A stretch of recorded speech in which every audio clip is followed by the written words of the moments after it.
Olá,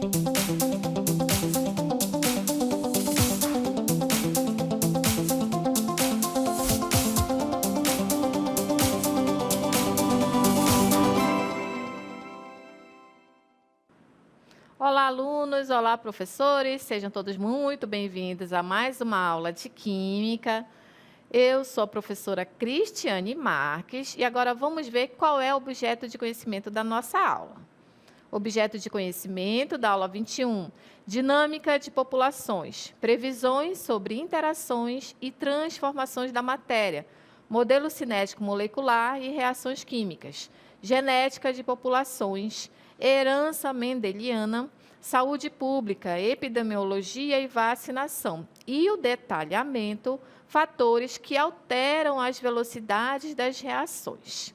Então, agora vamos para a nossa aula.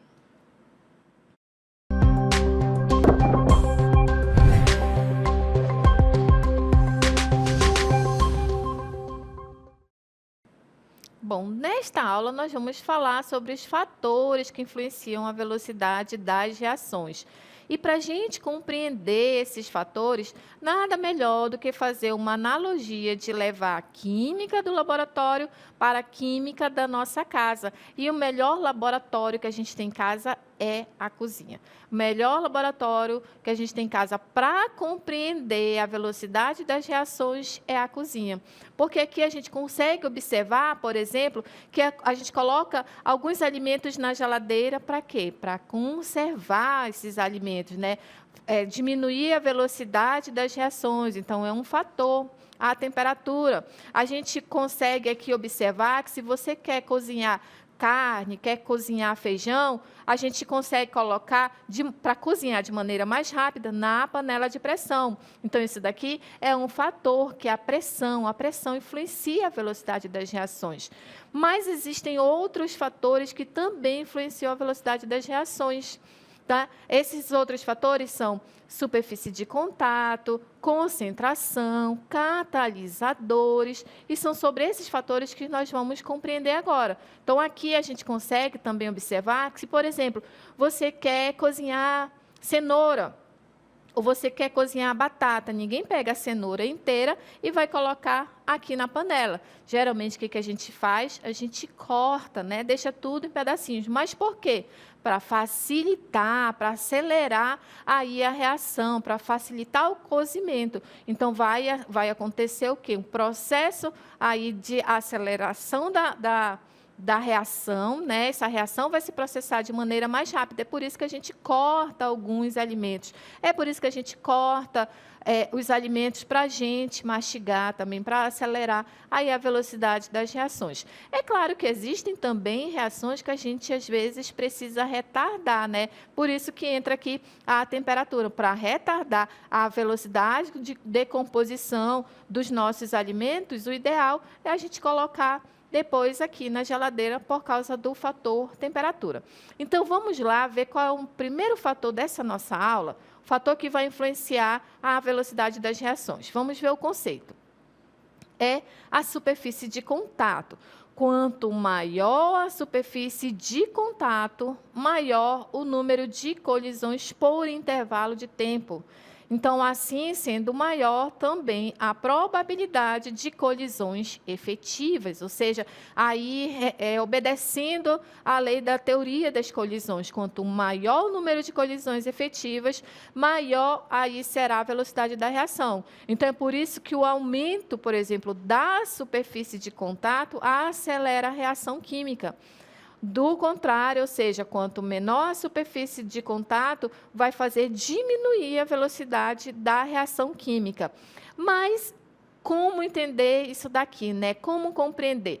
Quando a gente corta aqui o alimento, se eu pego, por exemplo, essa cenoura, coloco inteira essa cenoura aqui na panela, a superfície de contato, ou seja, que realmente vai entrar em contato com a água, é só o que a gente está observando aqui fora. Então, seria o procedimento ideal? Cortar para quê? Para aumentar a superfície de contato, aquilo que vai entrar em contato com a água. Então, para a gente compreender melhor isso, eu trouxe uns experimentos para mostrar para vocês. Vamos ver.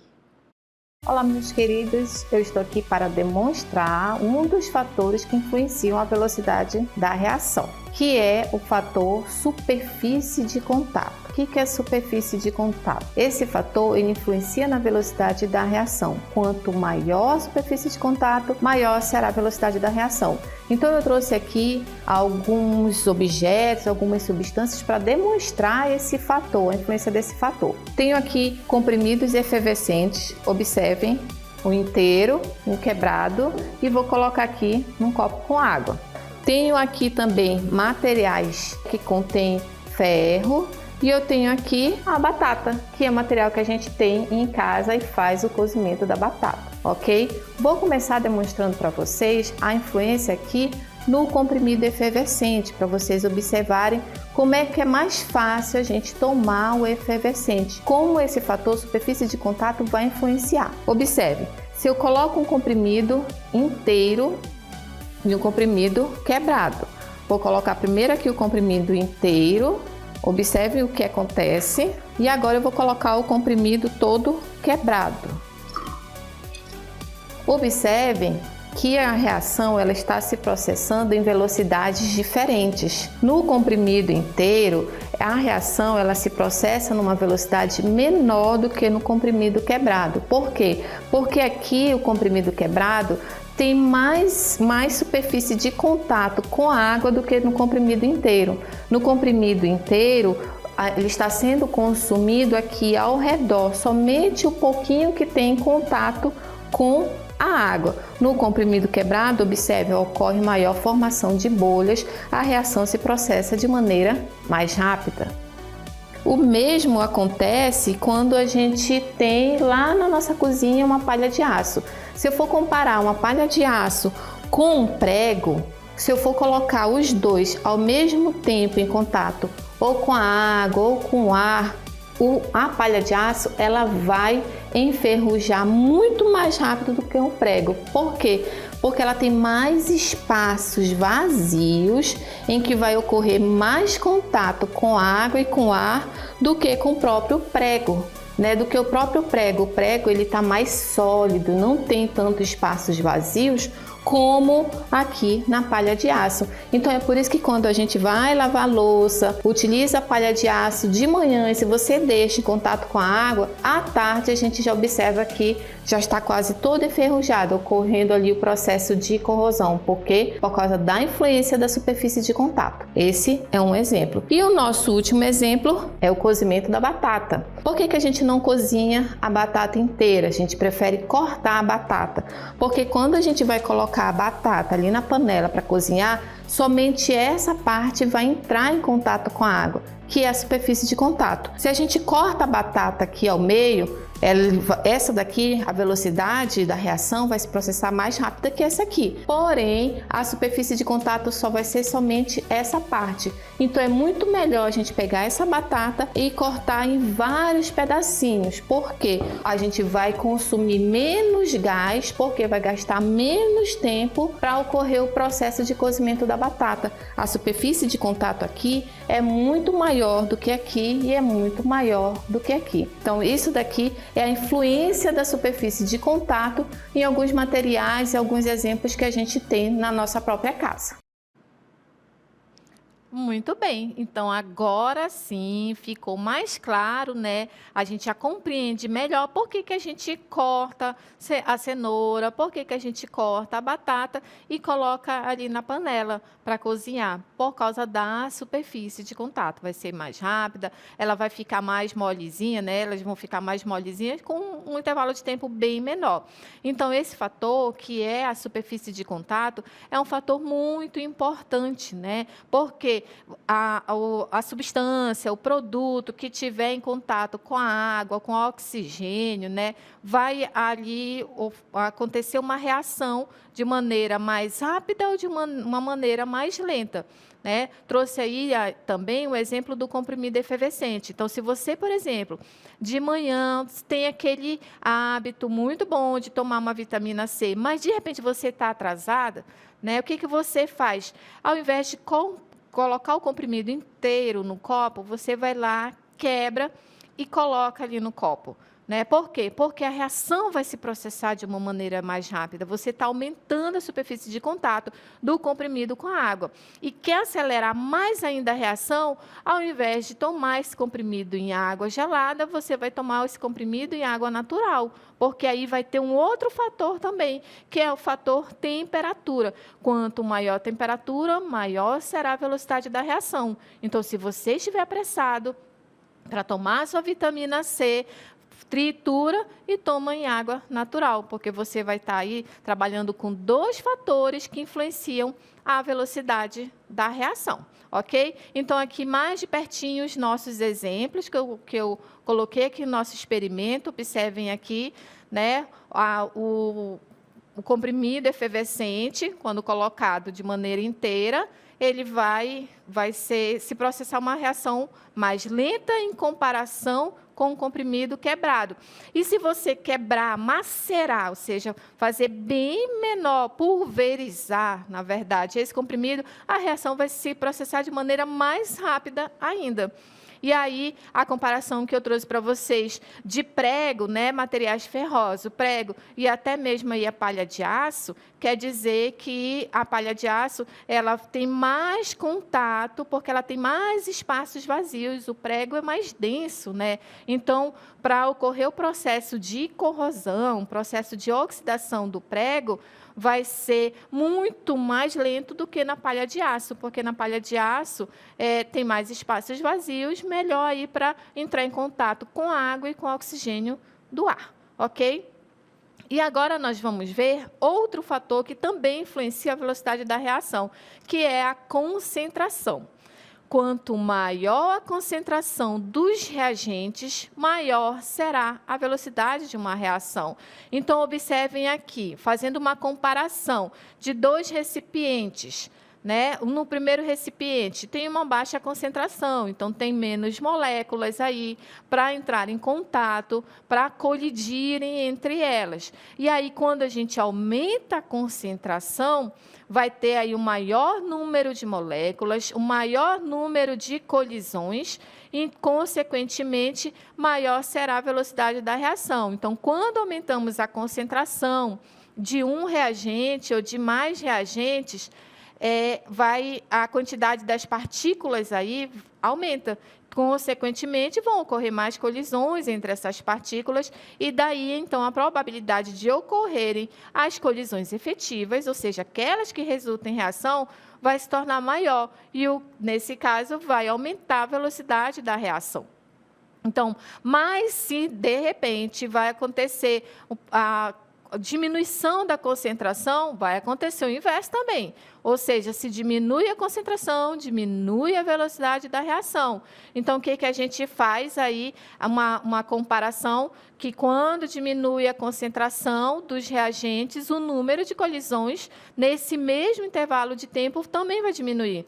Porque vai diminuir a queda, né, da probabilidade das colisões efetivas aí nesse nosso recipiente com baixa concentração, porque tem menos moléculas para colidirem umas com as outras. Então, a concentração é um fator muito importante. Um exemplo que a gente faz, por exemplo, da concentração, quando você está fazendo um churrasco, né? Está lá o fogo da churrasqueira, de repente o fogo está diminuindo. Vocês já perceberam que o churrasqueiro vai lá e abana o fogo? Por que ele faz isso? Aí aumenta ali a chama. Por quê? Porque o fogo, para acontecer, para continuar ali queimando, ele precisa do oxigênio. Então, quando ele está diminuindo, o que o churrasqueiro costuma fazer? Abanar. E quando ele está abanando, o que ele está fazendo? Ele está aumentando a concentração de oxigênio ali para fazer com que ocorra uma chama maior, consequentemente, ali o processo de combustão, o processo de queima. Então, por que a gente abana? Não é porque está calor, é porque a gente está aumentando a concentração de oxigênio. Então, quando a gente aumenta a concentração de oxigênio, aí a chama volta a crescer e aí depois, claro, acaba colocando mais carvão, ou seja, mais superfície de contato ali para ocorrer a reação. também, certo? Então, esse é um grande exemplo da concentração. Agora, um outro fator que influencia a velocidade da reação é o catalisador. Então, vamos ver o conceito de catalisador? Os catalisadores são substâncias capazes de acelerar determinadas reações sem sofrer alterações. Ou seja, os catalisadores não são consumidos, mas eles são integralmente recuperados no final do processo, tanto em massa quanto em composição. Então, isso é muito importante numa indústria que utiliza catalisador, porque ele só vai lá, acelera a reação, não é consumido, no final da reação, ele é recuperado para fazer uma nova reação. Então, mas como agem os catalisadores, né? A ação do catalisador é fazer o quê? Abaixar a energia de ativação, possibilitando aí um novo caminho da reação, né? Então, com esse abaixamento da energia de ativação, é que determina a velocidade da reação, ou seja, no final do processo, ele é devolvido intacto, o catalisador, certo? Então, esse é o conceito de catalisadores. Aí a gente consegue entender melhor através do gráfico. Então, observem aqui esse gráfico. O gráfico vermelho é sem catalisador, maior energia de ativação. E o gráfico azul é com catalisador, menor a energia de ativação. Então, a reação ela se processa naturalmente, por exemplo, aqui sem catalisador, e essa altura aqui dos reagentes até chegar aqui, lembram-se, aqui é o complexo ativado. Então, essa distância daqui é a energia de ativação. Então, se esse caminho ele é mais longo do que esse outro aqui, quer dizer que aí a reação ela vai ser mais lenta, sem catalisador. Por quê? Porque a energia de ativação é maior, né? A energia de ativação aqui ela é maior. Vou colocar de outra cor para vocês observarem. A energia de ativação sem catalisador é essa daqui. Então, o caminho maior que esse daqui, ó. Esse daqui diminuiu a energia de ativação. Se diminui a energia de ativação, consequentemente, essa reação ela é mais rápida. Essa daqui ela é uma reação mais lenta. Ó. Tudo isso aqui até chegar no produto. Então, assim que a gente faz a leitura de um gráfico, aí para verificar se a reação é mais lenta ou mais rápida. Qual é o objetivo do catalisador? É diminuir a energia de ativação. Se ele diminui a energia de ativação, ó, a reação sem catalisador, a reação será mais rápida. Se a energia de ativação é maior, consequentemente, a reação é mais lenta. Então, o catalisador ele nunca vai mudar o ΔH de uma reação, ou seja, a variação de entalpia de uma reação. Ou seja, a quantidade de calor que vai ganhar ou que uma reação vai perder, né? Quantidade de calor liberada ou quantidade de calor absorvida. O catalisador ele age tanto numa reação direta, ou seja, do reagente para o produto, quanto numa reação inversa do produto para o reagente. Ele também não altera o rendimento de uma reação, ou seja, a quantidade de produto formado é sempre o mesmo. Então, ele apenas permite acelerar aí a velocidade da reação, ele apenas permite obter os produtos de maneira mais rápida. Essa é a reação com o catalisador. E aí eu trouxe uma analogia para vocês também. Se, por exemplo, para vocês entenderem o que eu estou falando para diminuir a energia de ativação, se você está numa estrada e aí, de repente, você quer chegar do caminho A até o caminho B, você tem dois caminhos, né? Do ponto A até o ponto B, você tem dois caminhos. Ou você segue normalmente por uma estrada, ou você pode ir por um caminho mais montanhoso, né? Pela região mais montanhosa. Do mesmo jeito, você vai chegar lá no ponto B. Mas qual é o caminho mais rápido? Nesse caso aqui, que a gente está fazendo essa analogia, o caminho mais rápido vai ser essa segunda alternativa aqui, que é esse caminho reto, né? Esse caminho linear. Por quê? Porque a gente diminuiu aí a distância, ou seja, fazendo analogia com o catalisador, nós estamos diminuindo a energia de ativação e vai chegar mais rápido lá no ponto B. Olha só se a gente fosse fazer esse caminho ali pelas montanhas. Pode ser um caminho lindo, bonitinho, vai chegar lá no B? Vai, mas depende aí se você está com pressa, o ideal é você ir pelo caminho mais plano. Então, essa é a reação do catalisador, né? A ação do catalisador. Você vai chegar no resultado, mas o que ele vai fazer? Ele vai acelerar o processo, ele vai acelerar a velocidade da reação. Essa é a intenção de um catalisador. E aí, uma reação que se processa com catalisador, ela é chamada de catálise. Então, a catálise é a denominação dada à reação que ocorre na presença de um catalisador. O sistema ele é formado pelo catalisador, pelos reagentes, que determina como a catálise vai ocorrer, né? Sendo que ela pode ocorrer de duas formas, maneira homogênea ou maneira heterogênea. Então, o que seria uma catálise homogênea? Observem aqui a catálise homogênea.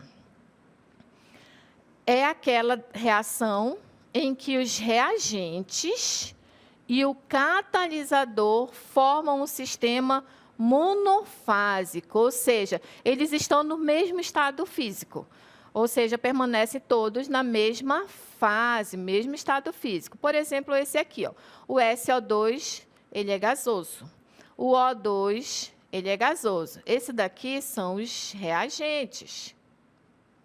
Esses daqui são os produtos. Então, analisando aqui os reagentes, ó, a reação entre os reagentes e o catalisador. Se os reagentes estão no estado gasoso, o NO também é um gás. Todos eles estão no mesmo estado físico, gasoso, gasoso, gasoso.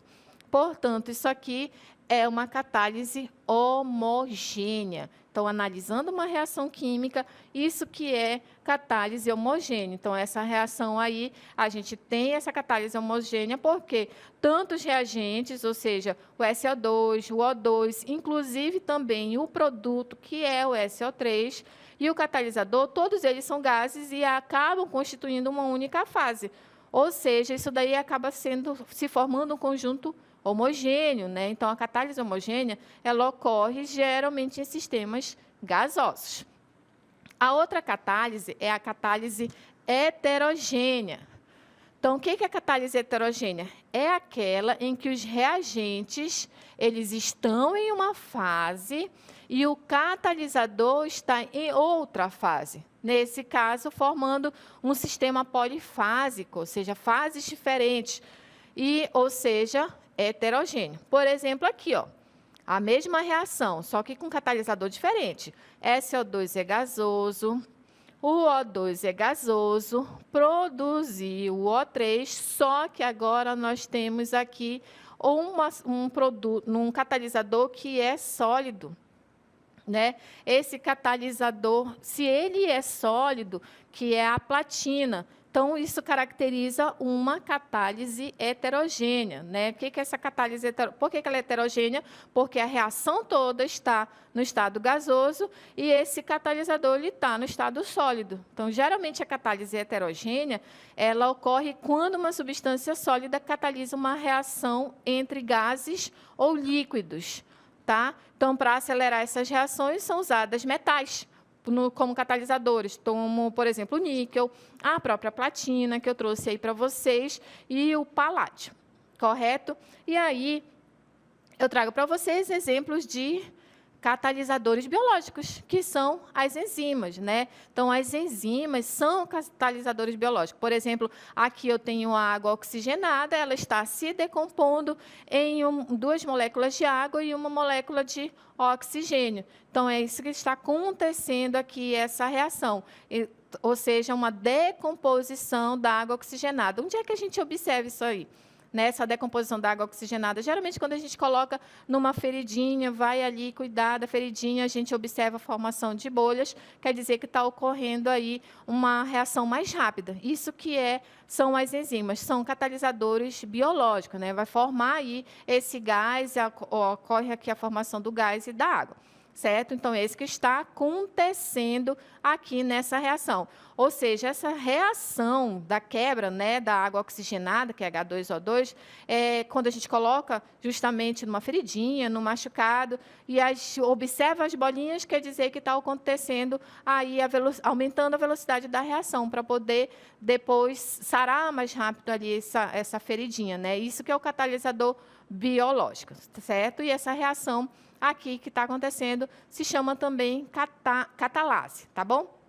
Então, ou seja, as enzimas são catalisadores biológicos e a gente observa também, não só aqui, como na própria digestão, que nós temos catalisadores biológicos. E aí, por falar em catalisadores, em reações de catalase, nós vamos assistir aqui a um videozinho de uma reação que se processa aí por causa das enzimas. Assistam, vai ser bem legal. A margarina foi criada na França em 1869 por um químico chamado Hippolyte Méger-Morier.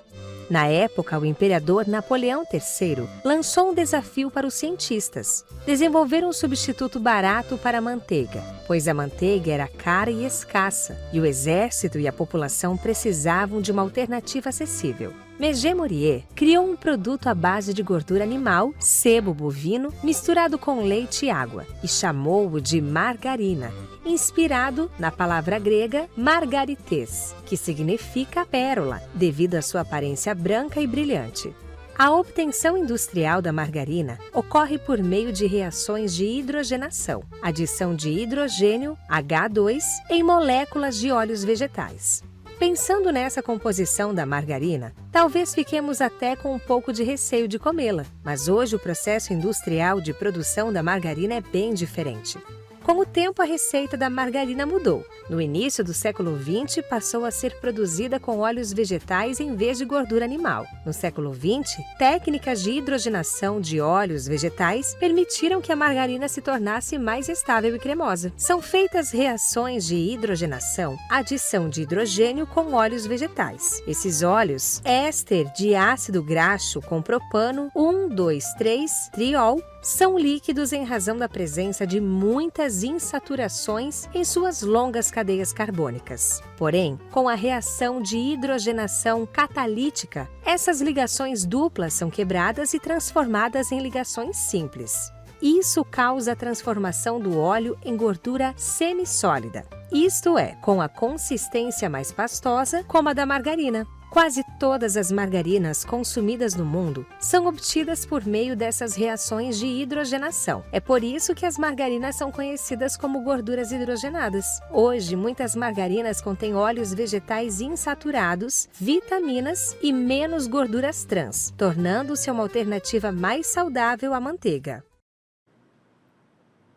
Olha aí, viram a importância, né, da gente estudar aqui os catalisadores, a cinética química, a velocidade das reações, e assim como algumas indústrias, até mesmo na nossa casa, a gente precisa acelerar algumas reações, né, existem também algumas substâncias que diminuem a velocidade da reação, que são as substâncias, por exemplo, chamadas inibidores, né? Então, eu trouxe aqui algumas substâncias, olha aqui, metilparabeno, etilparabeno, o nome deles, propilparabenos, butilparabeno. Essas substâncias são inibidores, né? Onde é que a gente encontra esses inibidores? Geralmente em produtos de beleza, principalmente shampoo. Por quê? Porque eles vão diminuir a velocidade da reação de decomposição, para impedir aí, por exemplo, de degradação do shampoo, para ele levar mais tempo, né? Durar 3 anos, 4 anos, enfim. Quando é colocado aqui esses inibidores, é para evitar que aconteça aí a proliferação de fungos, de bactérias ali naquele produto. Então, se você compra, por exemplo, um frasco de shampoo bem grande, você não consegue terminar em 1 semana, 2 semanas, mesmo que você tome banho ali todos os dias. Então, o ideal é ter um inibidor dentro daqueles produtos para diminuir a velocidade da reação, ou seja, para esse produto ele ter mais tempo de duração, né, a sua durabilidade. Só que, infelizmente, esse tipo aqui, eles são um pouco prejudiciais à nossa saúde. Então, a indústria ainda está pesquisando, trabalhando aí com alguns outros inibidores que não sejam feitos de parabenos. Então, alguns shampoos, alguns produtos que a gente usa, o ideal é você ler livre de parabenos, porque são esses aqui. Tá certo, pessoal? Eu espero que vocês tenham entendido aqui a nossa aula sobre fatores que influenciam a velocidade da reação, né? Falamos aqui de concentração, superfície de contato e os catalisadores e também aqui dos inibidores, tá bom? Muito obrigada pela atenção e até uma próxima aula.